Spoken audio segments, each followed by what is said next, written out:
So here's a couple different ways on how to represent domain and range, or how it could be represented to you, and then you would have to figure out what it is. These are all the same. We have our graph up top, and this is a discrete graph. It means that it has just dots.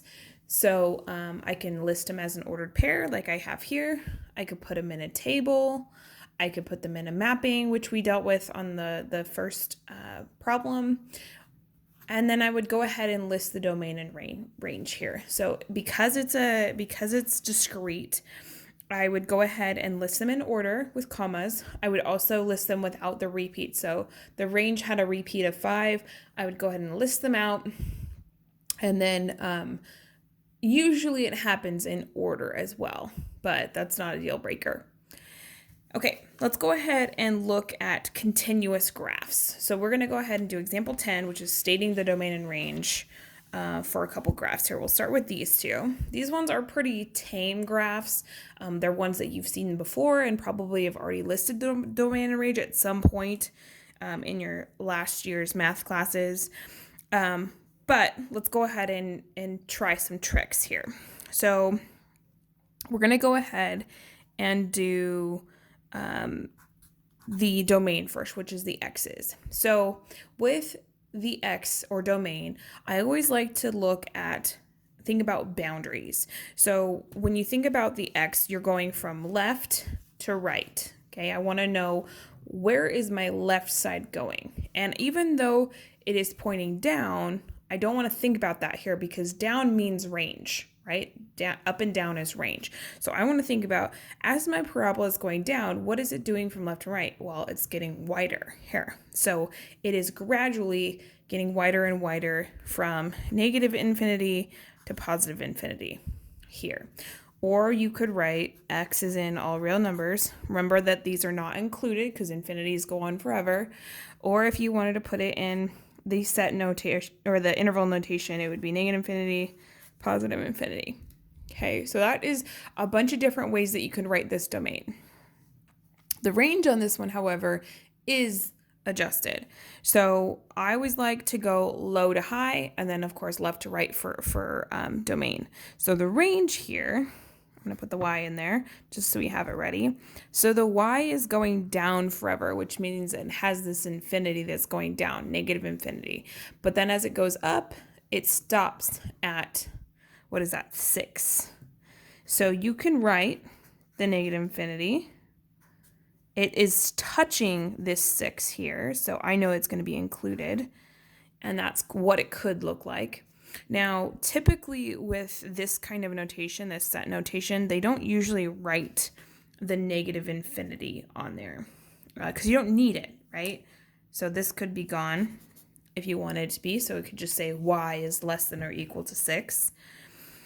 And then for our other one, we have, because it's going from negative infinity to 6, included, not included, and there is our interval notation for that one. So all you have to do is pick your favorite way of writing it. My favorite way personally is the interval notation because to me it goes a little bit quicker. So here, part B, we have a line. And as I'm looking to the left and the right, it's going down to the left forever and to the right forever. So I know it's getting wider and wider. It's going from negative infinity to positive infinity, or all real numbers, or you can actually write those. And there's our domain. Now it's doing the same thing going down and up. Okay, so from low to high, it is exactly the same. Make sure you use a y for the range. And then there is our range for the interval notation. Like I said, these graphs are pretty tame. You've seen them before. Let's try 2 other ones. So part C is my sad attempt at a sine graph, and then we have a curved graph here. Once again, these ones actually aren't too bad. There can be some pretty funky graphs where it has a break. And I should go ahead and just draw an example of one with this. So we'll do a 5th one just to see. So this one is a sine graph, as you look to the left and to the right, it goes forever, both ends. X is in all real numbers, or negative infinity, positive infinity. Okay. The range is where you have some boundaries going from low to high.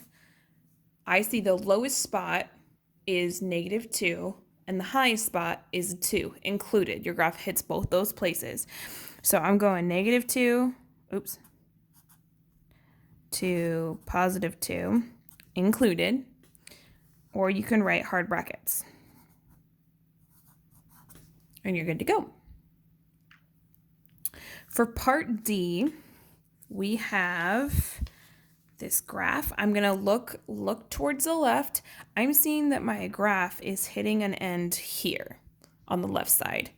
So that would be a 3 included because it's touching that dot. If you ever see an open circle, that one is not included. And then it's going forever and ever to infinity to the right. So that would be infinity. Now, like I said, you can go ahead and cross off this infinity. So it would be x is greater than or equal to 3. As you're looking at the range is low to high. So here's your low spot, which is a 0.